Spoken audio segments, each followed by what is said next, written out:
Hello friends, welcome to my YouTube channel online learning website. दोस्तों में बात करेंगे भारतीय राज्य व्यवस्था में राज्यपाल के बारे में। दोस्तों हम आज बात करेंगे राज्यपाल की विधायी शक्तियों के बारे में, वित्तीय शक्तियों के बारे में और न्यायिक शक्तियाँ कौन कौन सी होती हैं। साथ ही साथ बात करेंगे राज्यपाल की संवैधानिक स्थिति के बारे में। तो पहले बात करते हैं विधायी शक्तियाँ। राज्यपाल राज्य विधानसभा का अभिन्न अंग होता है। इसे नाते उसकी निम्नलिखित विधायी शक्तियाँ एवं कार्य होते हैं। पहला, वह राज्य विधानसभा के सूत्र को आहूत या सत्तासवन या विघटित कर सकता है। दूसरा, वह विधानमंडल के प्रत्येक चुनाव के पश्चात पहले और प्रतिवर्ष के पहले सत्र को संबोधित कर सकता है। तीसरा, वह किसी भी सदन या विधानमंडल के सदनों को विचाराधीन विधेयकों या अन्य किसी मामले पर संसद भेज सकता है। चौथा, वह जब विधानसभा अध्यक्ष और उपाध्यक्ष का पद खाली हो तो वह विधानसभा के किसी सदस्य को कार्यवाही सुनिश्चित करने के लिए नियुक्त कर सकता है। पाँचवां, राज्य विधान परिषद के कुल सदस्यों के छठे भाग को वह नामित कर सकता है, जिन्हें साहित्य, विज्ञान, कला, सहायिका आंदोलन और समाज सेवा का ज्ञान हो या दूर इसका व्यवहारिक अनुभव हो। छठा, वह राज्य विधानसभा के लिए आंग्ल भारतीय समुदाय के एक सदस्य की नियुक्ति कर सकता है। सातवां, विधानसभा सदस्य की निर्भरता के मुद्दे पर निर्वाचन आयोग से विमर्श करने के बाद वह इसका निर्णय ले सकता है।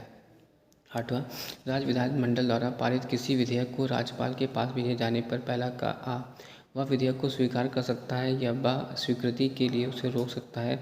सा, विधेयक को विधानमंडल के पास पुनर्विचार के लिए वापस कर सकता है। हालांकि राज्य विधानमंडल द्वारा पुनः बिना परिवर्तन के विधेयक को पास कर दिया जाता है और राज्यपाल को अपनी स्वीकृति देनी होती है। विधेयक को राष्ट्रपति के विचार के सुरक्षित रख सकता है। एक ऐसे मामले में इसे सुरक्षित रखना अनिवार्य है जहां राज्य विधानमंडल द्वारा पारित विधेयक उच्च न्यायालय की स्थिति को खतरे में डालता है। इसके अलावा यदि निम्नलिखित परिस्थितियाँ हो तब राज्यपाल विधेयक को सुरक्षित रख सकता है। पहला, आधिकारिक अर्थात संविधान के उपबंधों के विरुद्ध हो। दूसरा, राजनीति के निर्देशक तत्वों के विरुद्ध हो। तीसरा, देश के व्यापक हित के विरुद्ध हो। चौथा, राष्ट्रीय महत्व का हो। पांचवा, संविधान के अनुच्छेद 31 का के तहत संपत्ति के अनिवार्य अधिग्रहण से संबंधित हो। नवा, जब राज्य विधानमंडल का सत्र न चल रहा हो तो वह औपचारिक रूप से अध्यादेश की घोषणा कर सकता है। इन विधेयकों की राज्य विधानमंडल से 6 हफ्तों में के भीतर स्वीकृति होनी आवश्यक है। वह किसी भी समय किसी अध्यादेश को समाप्त कर सकता है। वह राज्यपाल का सबसे महत्वपूर्ण अधिकार है।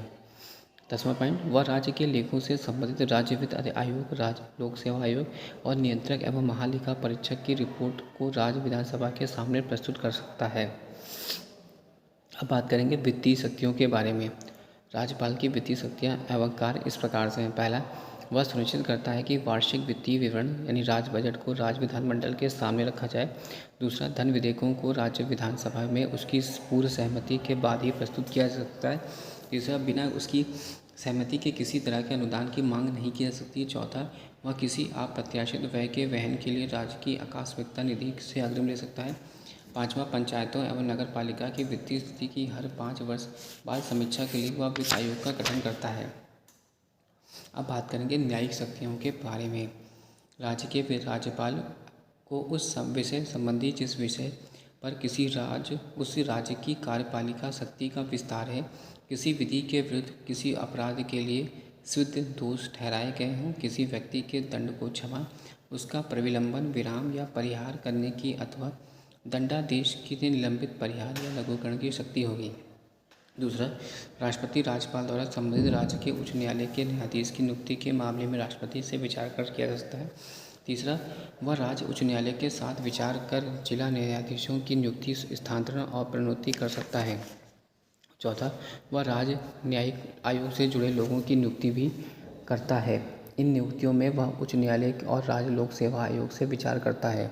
अब हम राज्यपाल की 3 महत्वपूर्ण शक्तियाँ वीटो शक्ति, अध्यादेश निर्माण और क्षमादान शक्ति का विस्तार से राष्ट्रपति की तुलना में करेंगे। राज्यपाल की संवैधानिक शक्ति। भारत के संविधान में राज्य में भी केंद्र की तरह संसदीय व्यवस्था स्थापित की गई है। राज्यपाल को नाम मात्र का कार्यकारी बनाया गया है, जबकि वास्तविकता में कार्य मुख्यमंत्री के नेतृत्व वाली मंत्रिपरिषद करती है। दूसरे शब्दों में कहें तो राज्यपाल अपनी शक्ति कार्य को मुख्यमंत्री के नेतृत्व वाली मंत्रिपरिषद की सलाह पर ही कर सकता है, सिर्फ उन मामलों को छोड़कर जिनमें वह विवेक को इस्तेमाल कर सकता है। राज्यपाल की मंत्रियों की सलाह के बगैर राज्यपाल की संवैधानिक शक्तियों का अंदाजा लगाने लगाते हुए हम इस अनुच्छेद 154, 163 और 164 के उपबंधों को समझ सकते हैं।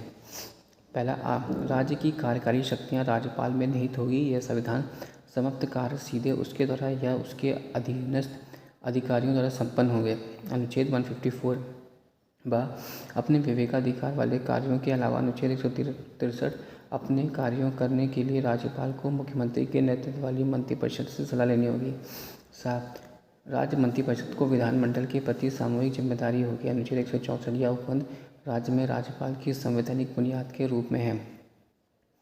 उपर्युक्त से यह स्पष्ट है कि राज्यपाल की स्थिति राष्ट्रपति की तुलना में निम्नलिखित 2 मामलों में से भिन्न है। पहला, संविधान में इस बात की कल्पना की गई थी कि राज्यपाल अपने विवेक के आधार पर कुछ स्थितियों से काम कर सकें, जबकि राष्ट्रपति के मामले में ऐसी कल्पना नहीं की गई।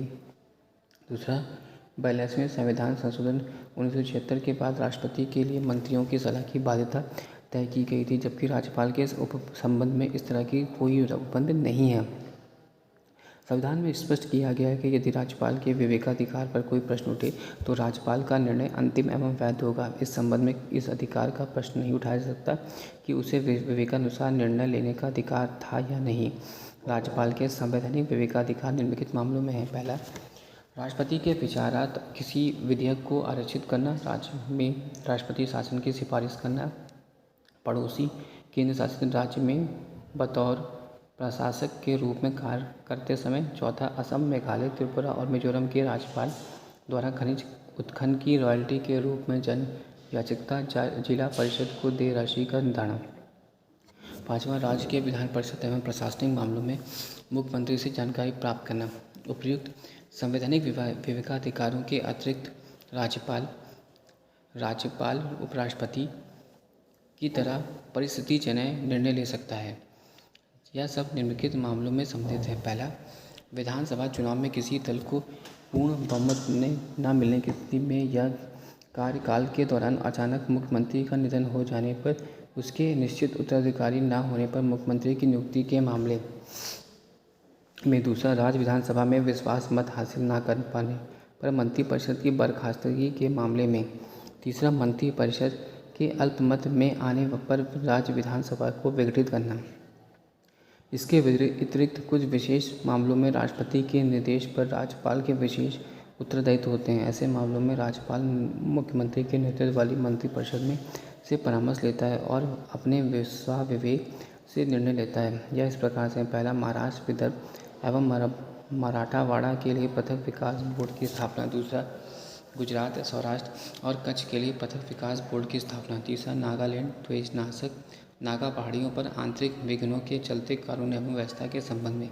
चौथा, असम जनजातीय इलाकों में प्रशासनिक व्यवस्था है। पाँचवां, मणिपुर राज्य में पहाड़ी इलाकों में प्रशासनिक व्यवस्था। छठा, सिक्किम राज्य की जनता के विभिन्न वर्गों के बीच सामाजिक और आर्थिक विकास के साथ शांति सुनिश्चित करना। सातवां, अरुणाचल प्रदेश राज्य में कानून एवं व्यवस्था बनाना। आठवां, कर्नाटक हैदराबाद कर्नाटक क्षेत्र के लिए एक अलग विकास बोर्ड की स्थापना। इस तरह संविधान में राज्यपाल कार्यालय के लिए मामले में भारतीय संघीय ढांचे के तहत दोहरी भूमिका तय की गई। वह राज्य का संवैधानिक मुखिया होने के साथ साथ केंद्र का प्रतिनिधित्व भी होता है। Thanks for watching and sharing.